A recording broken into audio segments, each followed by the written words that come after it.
concert ng Twice sa Taipei Dome, 3 araw na sunod-sunod, anak ng Taiwan na si Tsuyu, biglang umiyak habang kumakanta.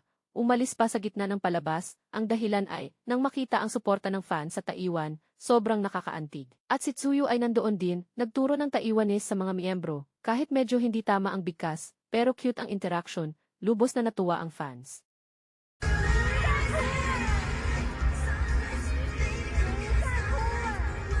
Biglang napuno ng luha ang mga mata, tinakpan pa ang mukha gamit ang kamay. Ang girl group na Koreano na Twice, ang concert sa Taipei Dome ay huling araw na. Hindi lang fans ang nalulungkot, si Tsuyu ay naiyak sa emosyon.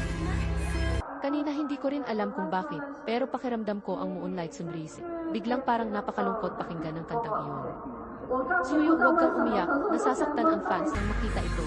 Hindi lang namula ang mata pati boses niya ay naging paos. Umalis muna sa gitna ng kanta para kumanta, pero siguradong luha iyon nasa. Dahil kahanga-hanga ang ilaw at sigawan ng fans sa Taiwan, talagang napakahusay.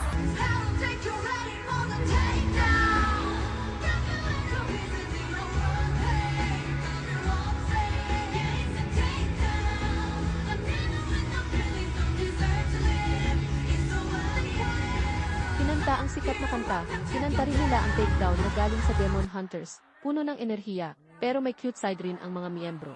Si Tsuyu naging guro ng Taiwanese. Wagali kong wakin Sui, mali ang sinabi mo, sige ulitin ko, kunwari hindi nyo narinig.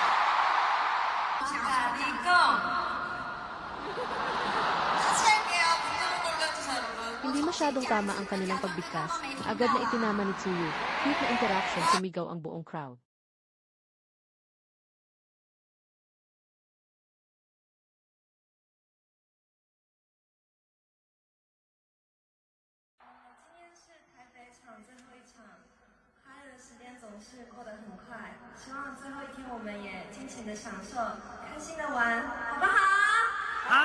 Tatlong araw sunod-sunod ang concert ng Twice sa Taiwan. Nagbigay ng matinding damdamin sa fans. Mas gusto pa ng fans na makita.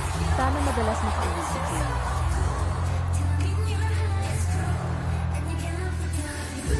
Gusto mo ba ang content namin? Mag-subscribe at i-follow na ang Liho TV.